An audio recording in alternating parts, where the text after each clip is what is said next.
Hello and welcome everybody to another episode of Veterinary Tales, where we dive deep into the experiences and stories of victims who have suffered from the veterinary bad actors who have put their money, profession, whatever it is, above the care of their patients.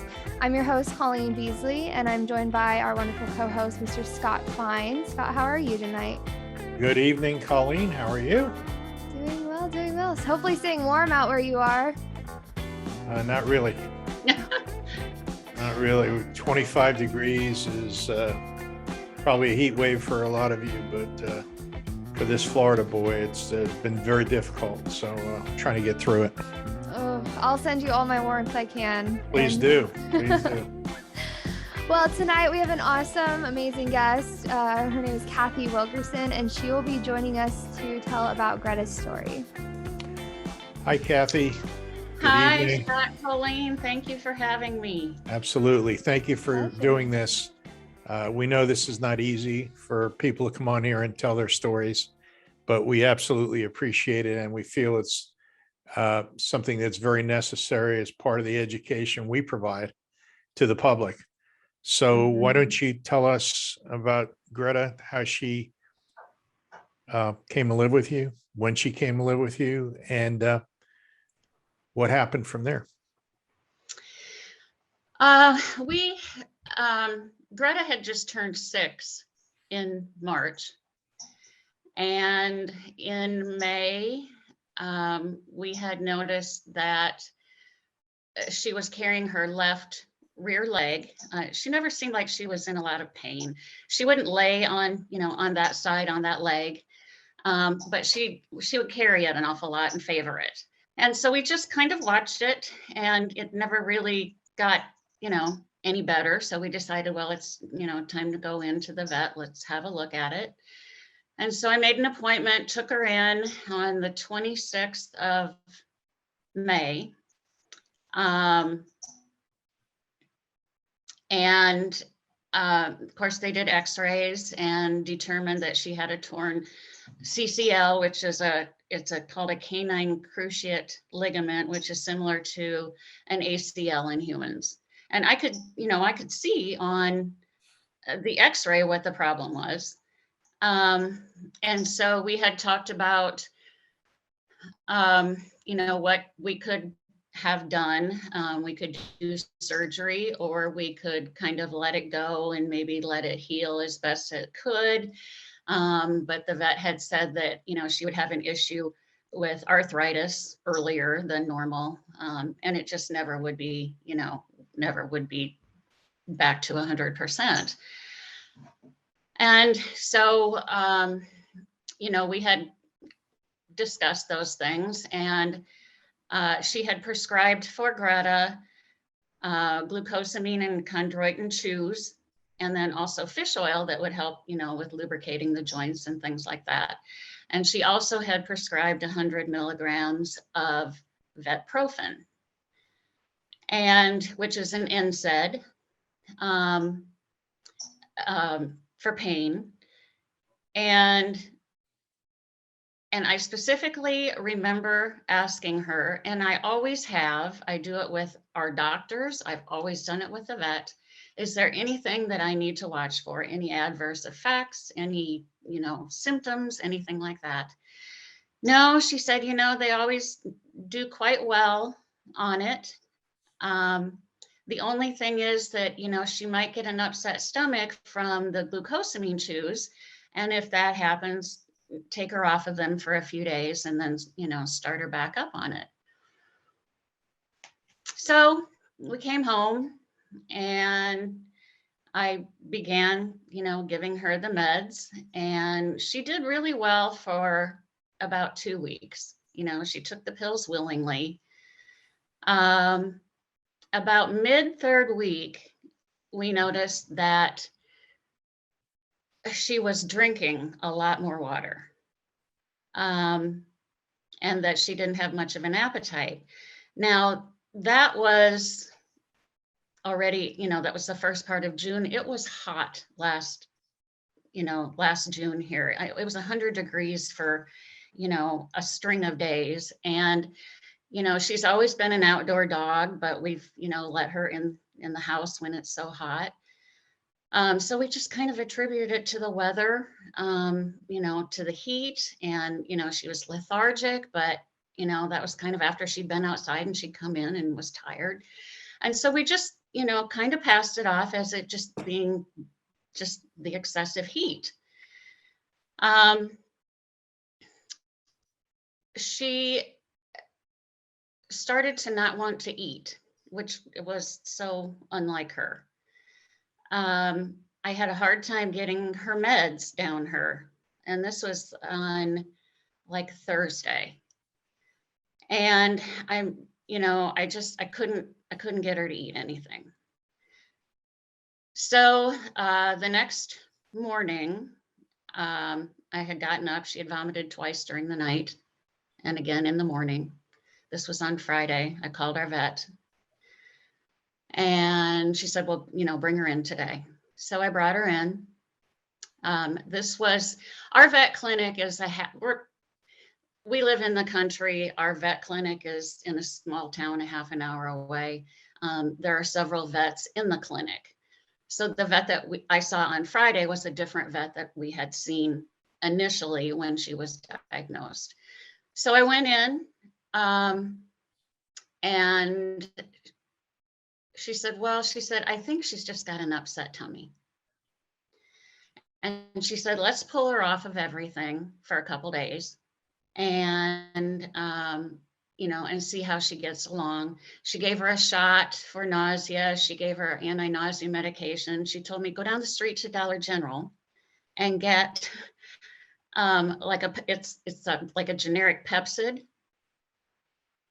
And, you know, and get that and take that home and give it to her. Or she said, I can give it to you here and charge you 4 times as much for it. So off we go to Dollar General. I get her meds, you know, we paid our bill and we go home. On Saturday,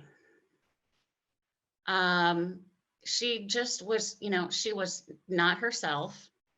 And she just was still not wanting to eat. We tried everything, and she would not eat anything. She would continue to drink, but she wouldn't eat anything. And I had called the on-call vet because they're not open on Saturdays or Sundays. So I called the on-call vet, which was yet a different vet at the clinic. So this is vet number 3. And he said, you know, he said, I think she's just in so much pain. That's why she's not eating. So put her back on the Vetprofen. It's my vet. So, you know, you do what they tell you. So that night, I only gave her half because, you know, we're on day 4 without eating. I only gave her half. I had to basically insert it in her throat. She didn't want to take it. And, you know, I thought, you know, what's a whole one going to do to her on an empty stomach? So that's why I only gave her half. The next morning was Sunday, Father's Day. And we got up, and my husband, Tom, immediately said, Cathy, look at the whites of her eyes. They're yellow. I checked her gums, you know, under her ears, nothing pink. And she just was not good. So I called the on-call doctor back, the on-call vet. I called him back, same one from the day before. And now, mind you, it's Father's Day today. So he said to me, you know, I told him what was going on, and he said, you know, he said, I think you'd need to get her to Des Moines to one of the animal hospitals there, because they're better equipped to handle this kind of thing than we are. So I just, you know, and I immediately hung up. We had an appointment at Blue Pearl Vet Hospital with Greta for a consultation on the 9th of July for her surgery. You know, I mean, we hadn't even gotten to that point yet, and she's already, you know, sick. And so I said, you know, they already have her records. Let's get over there. So we took off, and, you know, we got there. Got out of the car. She immediately urinated. It was brown and bloody. Took her in. They immediately triaged her. Because of COVID, we couldn't be in there with her, and I wish I would have just, you know, screamed and stayed with her. But within an hour, they had called us back, and, you know, we sat out in the parking lot.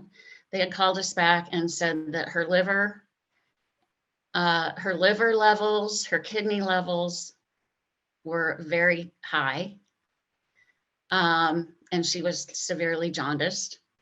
And they needed to keep her and administer, you know, fluids and IVs and meds, and they were going to do an ultrasound in the morning. So we went home, and I got home and I immediately got on the internet, and I was absolutely horrified at what I found. And I think I called Blue Pearl 5 times during the course of that evening and throughout the night. And I will tell you, I know a lot of people have maybe had some harsh words or feelings about some Blue Pearl hospitals around the country. They were fabulous with us. Every single time I called, I talked to her vet there. Twice her vet called me back to give me updates during the night. You know, they were wonderful. And, you know, I kept telling her, this is what I'm finding, you know, this is what I'm seeing. And I just, you know, I mean, Scott, I knew it wasn't going to end well when I started reading all that. I knew it. So they called Monday morning. And after they had done the ultrasound and said that her liver and her kidneys had completely failed and she was bleeding internally. And I said, well, you know, can we take her to Iowa State? Is there anything we can do? And she said, no. And I said, so you know, we need to come in. And she said, yeah. And I said, well, could we come, you know, later in the afternoon or the evening after Tom got off work so that we could both be there? And she said, she's not going to make it that long. So I drove into Des Moines, and, you know, you go back in a little room, and they wheeled her in on a cart. And, you know, I kind of just buried my face in her neck, and, you know, and I told her how much I loved her and how sorry I was. And, you know, you have a huge amount of guilt for something that you didn't do, but you let happen, but you didn't know. You know what I mean? Yeah. And Tom had asked me if you know, I could FaceTime with him while I was there, and I called him. And when she heard his voice, you know, she lifted her head. She knew we were there. And they left us alone for a while. And then I had called for, you know, for the vet to come in, and she administered the drug and confirmed that she had passed. And Greta had taken her last breath, and when she exhaled, it was pure blood all down the front of me. I didn't care, but she was, you know, all because of a drug. And, you know, you're so completely shell-shocked at that moment.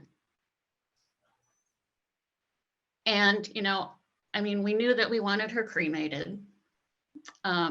So we made all those arrangements, paid the bill, I left. And, you know, I had gone to pick up her ashes after a few days, and I had asked, the vet actually came out and had talked to me, and I'd asked the vet, I said, do you find it odd that we haven't heard anything from our vet clinic? And she just kind of looked at me and she said, you haven't heard anything? I said, no. I said, have you sent, you know, all of her records and her paperwork to them? Did they know what happened? And she said, as soon as you left here, we sent everything over, and it's a, you know, it's a closed case. And she said, and I showed that it's been received. And I said, we have not heard one word from them. And she just looked at me. She said, I am so sorry. And, you know, there has to be some accountability somewhere. Everything that I found about Vetprofen, now I'm telling you, there are like 40 different names for this drug. So, you know, it's hugely prescribed. You know, and I know that there are millions of dogs, millions of animals who do wonderfully on it. I know that. I know it does great things for a lot. And, you know, I always said that Greta was our 1 in a million. Well, you know, and this, you know, it was 1 in a million, but it, you know, this drug goes clear back to what, 1997. And, you know, I mean, bless her heart, Jean Townsend, you know, what she went through. And, you know, there was a class action lawsuit against Pfizer. This drug was originally intended for humans, but it was declared unsafe. So they give it to animals. Yeah. And,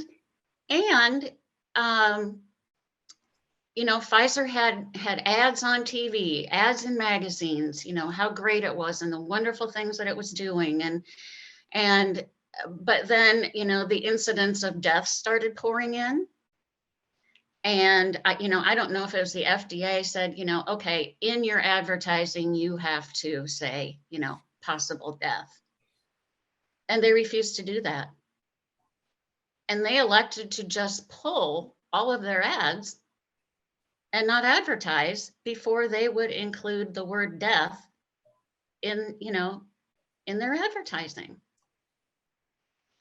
Yeah, And if they did that, that would hurt their sales. So they don't want to do that. Oh, yeah. Right. I mean, And, I'm being facetious, but I'm you sorry. know, well, that's exactly. And, you know, I mean, I don't know, you know, you start talking about, you know, vets being bad actors, or, you know, I don't know, is this malpractice? Is this negligence? I mean, at the very least, it's really a poor standard of care that we got. You know, I mean, 3 vets at the same clinic failed us horribly. In every single handbook, whether it be Pfizer, Merck, even the FDA, you look it up, you know, and it says, before being prescribed this drug, that dog needs to have blood work done to make sure Right. there are no issues with their liver. Right. Did we ever, you know, never had that done. Even the vet at Blue Pearl had asked me if they had done any blood work on that second visit on that Friday when I took her in. And I said, no. And she said, if they had done a blood workup, they surely would have caught it. It might have still been too late, but they would have caught it. And, you know, vet number 1, you know, didn't tell us anything about any adverse side effects. The bottle only had her name, the name of the medication, and the dosage. You know, you go to your pharmacy and you get your meds and you get a sheet a mile long. Your pharmacist will ask you, have you ever had this? You know, and they'll go over it with you. Why is it not the same? for animals. And, you know, I had posted on your page a while back, and I said, you know, the thing that keeps me up at night is, do these vets not know? Are they not educated enough to know this? Or do they just not care? And I don't know. I don't know how 3 vets could have missed it. I don't know how the owner of the clinic doesn't make sure that his employees know these things. So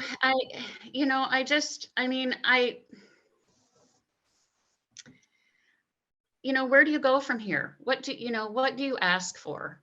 It took me until, well, just the first part of January before I could write a letter to our vet board that wasn't purely off of emotion. And, and I don't know when I'll hear something back. I don't know if I will, or what it will say. I don't know. And I don't even know what to ask for. I just know that, the public needs to be informed. And, had I had any idea or gotten any kind of, paperwork about this, the minute I would have seen that, possible side effect, excessive thirst, that would have been my red flag. And I would have, we could have caught it in time. I don't know. But I don't know where to go from here with it. And, people have said, oh gosh, it's unfortunate, and those things happen. Well, no, they don't, it wasn't an accident. It wasn't an accident. It was because we weren't told. Why don't you give me a call, contact me. I have Okay. we have some new tactics that we're using Okay. to help situations like this.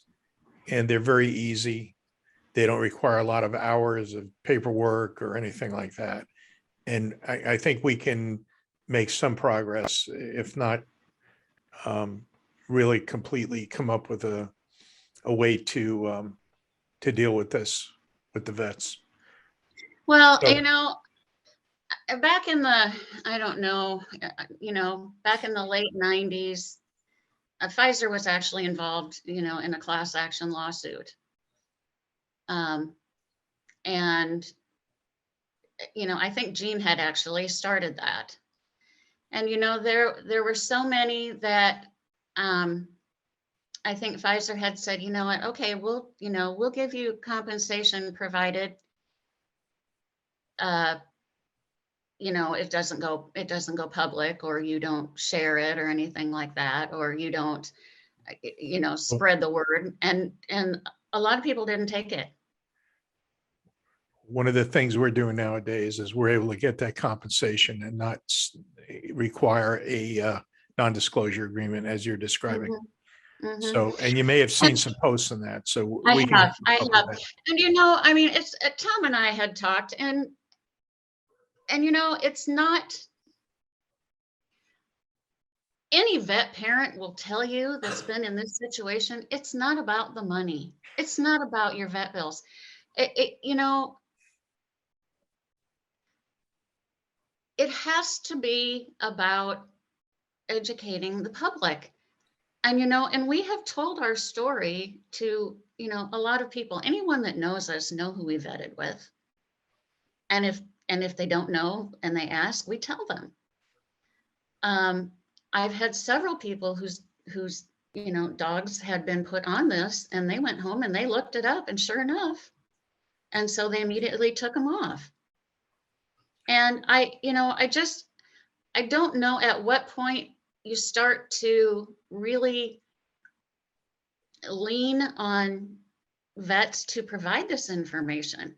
you know, people have said, oh, you know, everybody has a cause, don't they?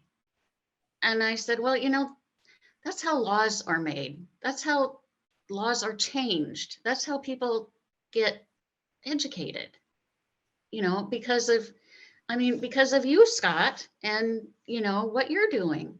And I don't know, I stumbled on Joey's legacy in all of my searching, and I will tell you, you have been a godsend for me.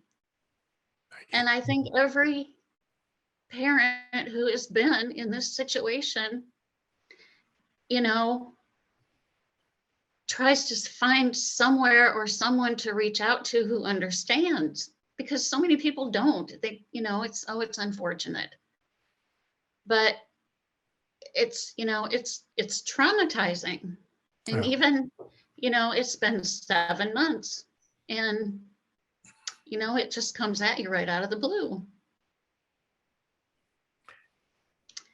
So there is you know, a little bit of a silver lining to this.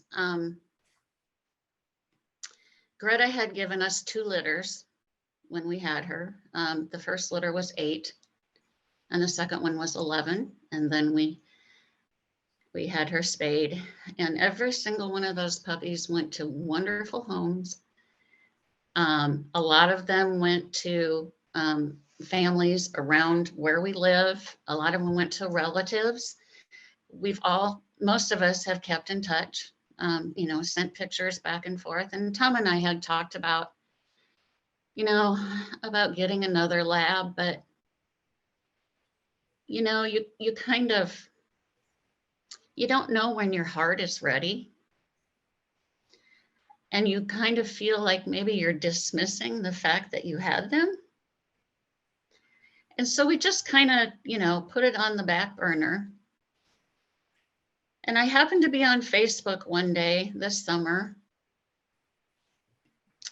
and I was, you know, scrolling through, and I saw a little litter of yellow labs, and I thought, well, isn't that a cute little litter? And then I saw the name of the person that posted it.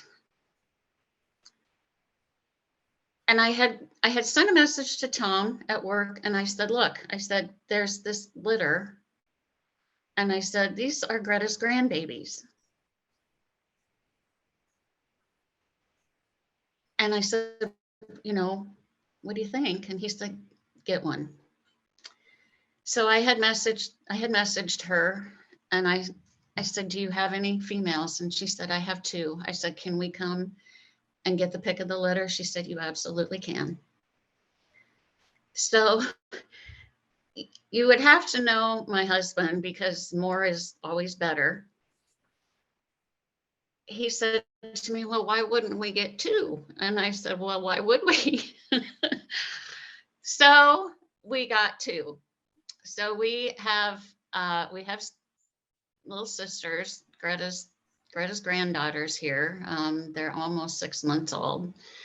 And I can tell you it's a lot of work. That's why we didn't, you know, when we had those 2 litters, there were huge parts of us that wanted to keep one and, you know, have mother and daughter, but it's, you know, raising puppies is a lot of work. And so here we are with 2 little tornadoes running around here. But it's, you know, I mean, for us, it brought a part of Greta back home. And there was no doubt in our mind that we were going to have those dogs. And, you know, everybody looks at, you know, their dogs, and they know they have certain mannerisms that, you know, they think is cute, and, you know, that they just have. And we can see Greta so much in both of these.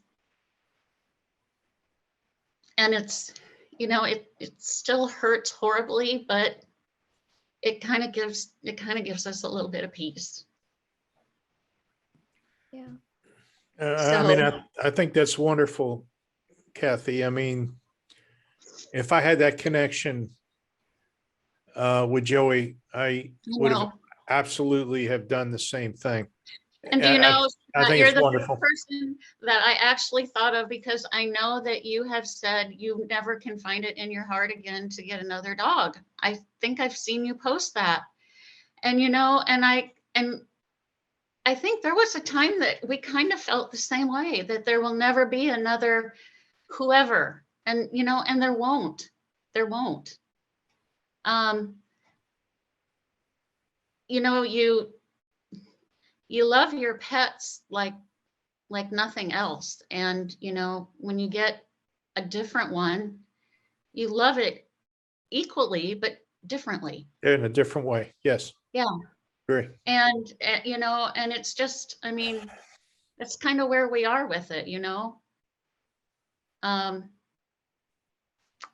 but I don't know where, if just one vet would, and I don't, I mean, maybe some vets do give you all the paperwork and, go over all this with you. Maybe they do. And we just happen to have one that didn't. I don't know. Well, I can only speak personally. And of course, every member of this group can tell you their own story about records, record keeping and what information is provided in terms of, prior to a treatment or a vaccine. There's always the issue of informed consent, which is an issue in many states.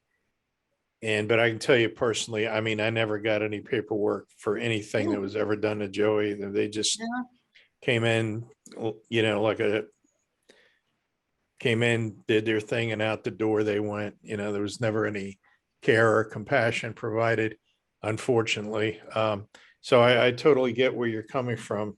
Well, I think that, we have to remember that vets work for us.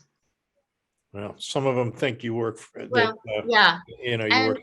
we have to quit putting them on pedestals and Right. looking at them with, Right. stars in our eyes, thinking that Exactly. they know absolutely everything. Exactly. And you have to question everything. I have told people, I wrote on my Facebook page when this happened, and I said, question everything. Yeah. Ask questions. If you have to, record your conversation with your vet. Write it all down, make them give you, and above all, come home and do your research. Because, a lot of times you're not going to find anything out unless you do it yourself.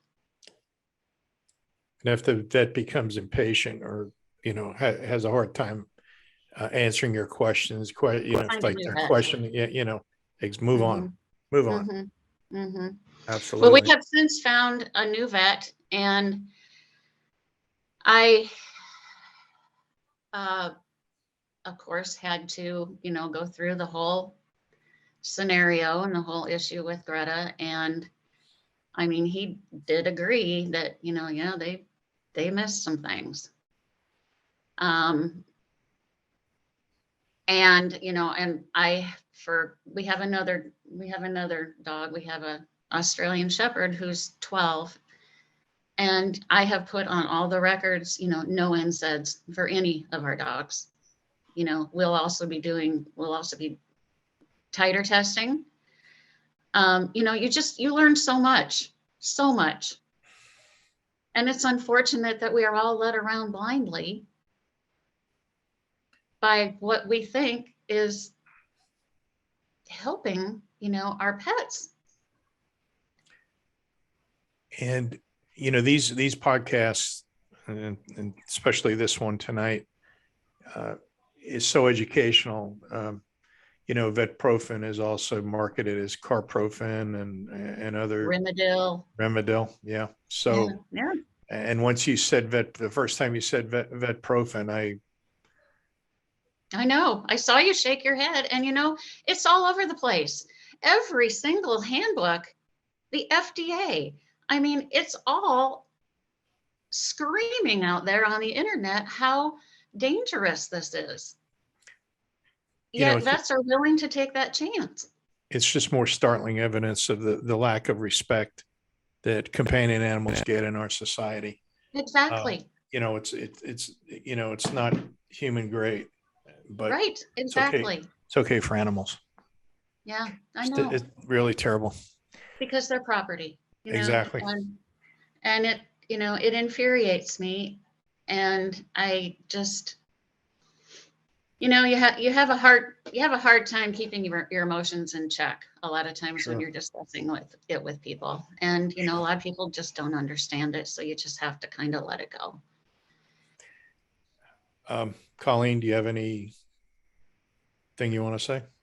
Yeah, just you spoke on the guilt that you feel, and I feel like I'm not alone in saying that. I think everyone who goes through this feels a portion of that guilt, and that, but we shouldn't have to, we shouldn't have to put up this defense and like question everything. Like that shouldn't be the case. Unfortunately, that's not the reality. So Right. the fact that I got past so many veterinarians before you had to go to the hospital is just infuriating, and I am very sorry to Well, hear. it is. And, I mean, I basically feel like I poisoned my own dog. And, and I remember when I went to let her go, and she knew I was there, and she wagged her tail, but, she's having a hard time breathing. And,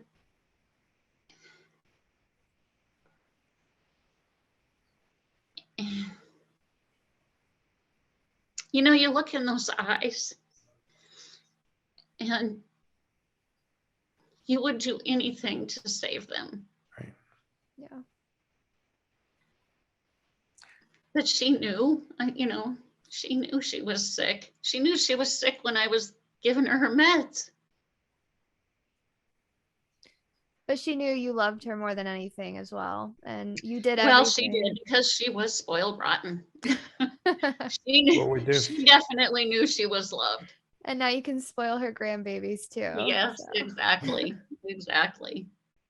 Well, our hearts are Yeah, with you and your Absolutely. family. Yeah, well, it's, it will be interesting to see what I get back from the vet board. And, still to this day, we've not heard one single thing from our vet clinic. And, I mean, a lot of those people there are our friends. We live in a rural area, and, everybody in these small towns knows everyone. Mm-hmm. They're Facebook friends. They come, I have a shop. They come to my shop. Yeah. And, I find it just mind-boggling that they haven't reached out and even acknowledged it. But do you know, to this day, we still get reminders to bring Greta in for her vaccines. I have no doubt. Uh-huh. And, someone said to us, you're not going to hear anything from them because they're circling their wagons. And they've all been told not to communicate with you. Right. And I did send the owner of the clinic, I did send him an email. I have not talked to him personally. I did send him an email and asked for her records. And before I sent it, I looked up on the vet board laws or bylaws or whatever they are. And it says, once you request records, your vet has X number of days to get them to you. Yeah. I actually quoted that. And I had the records in the mail when I was supposed to have them. It's good. As far as I know, they were accurate. They could have done an autopsy on Greta. I didn't even think of it. At that point, you're like, okay, you just can't imagine them damaging your pet any more than she has been. I don't, there's a part of me that wishes that we had, because it definitively, would have said, yes, this is what, this dog was never sick in a day in her life. She was never on any medication other than when she was spayed. I think she was on gabapentin or something like that. Yeah. Maybe, and she did fine on that. She had never had anything wrong. I did look back in her vet records, and she had a complete blood workup a year and a half prior to this. and there were no issues. But, you know, if I were to fight it in court, you know, I'm sure that's the first thing that would come up. They would be, you know, you can't definitively say that this is what it is without, you know, having had an autopsy done. And that's almost not even the point. You know, it's just that, you know, my thing is, when you have been wronged, you need to somehow pay it forward and make it right for others. And, you know, that's why people fight so hard for laws. Because there has to be something done. There has to be some accountability. I don't, you know, and I don't even know if these vets will get a slap on the wrist. I don't, you know, who knows?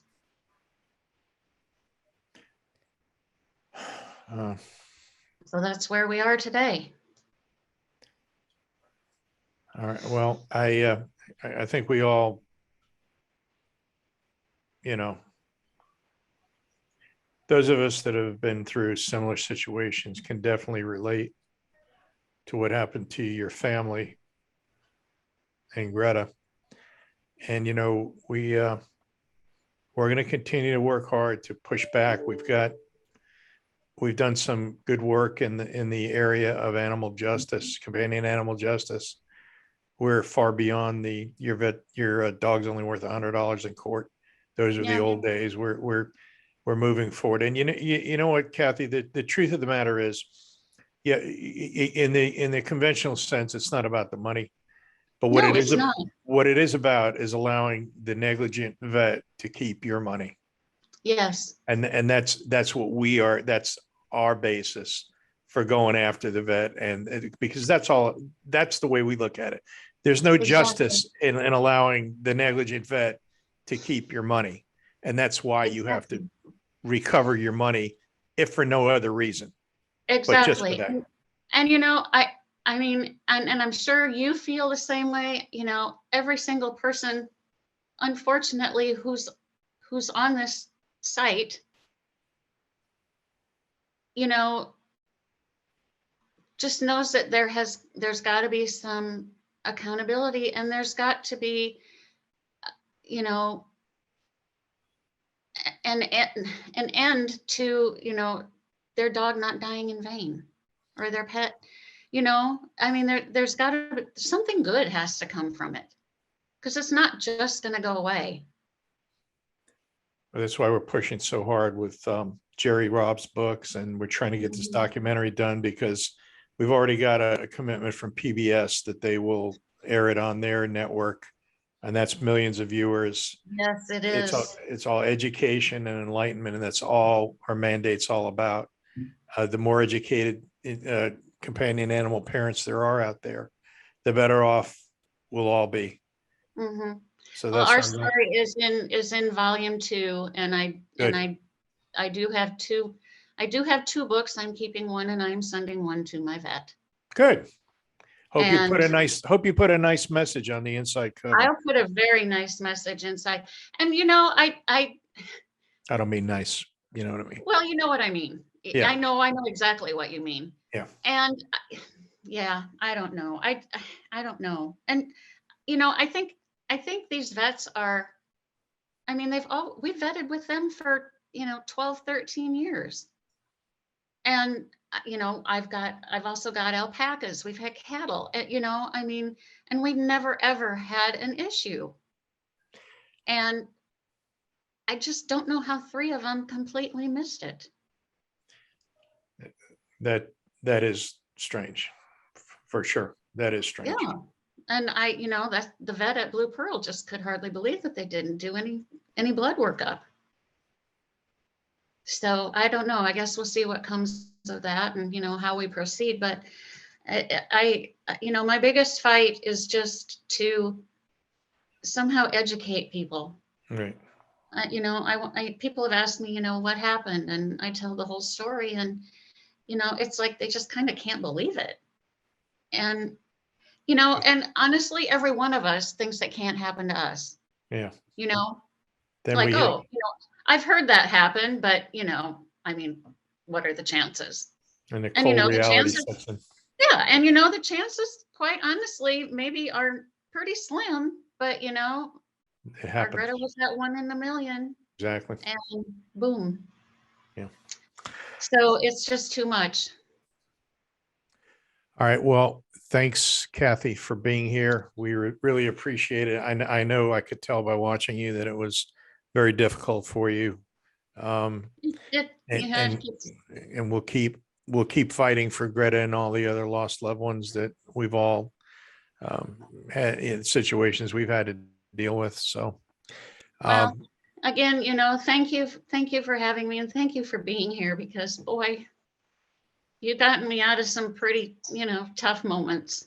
And thank you. All right.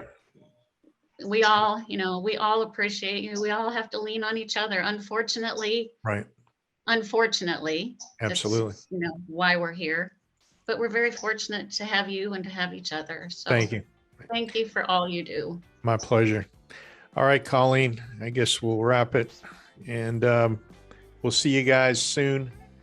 Next Sunday night is going to be Joe's Legacy Roundtable featuring attorney Jeremy Cohn and Boston Dog Lawyers. It'll be all about his practice and what they do, and maybe Jeremy will bring one of his attorneys or one of his office staff along like he did last time. So don't forget, next Sunday night, 8 p.m. Joey's Legacy Roundtable. All right. I will give you a call the first part of the week. Yeah, please do. Maybe we can figure something out that would you'd be amenable to, and we can move forward. Yeah. Okay. Okay. All right. Thank you so much. Okay. See you guys at the next time. Bye-bye. Take care. Bye.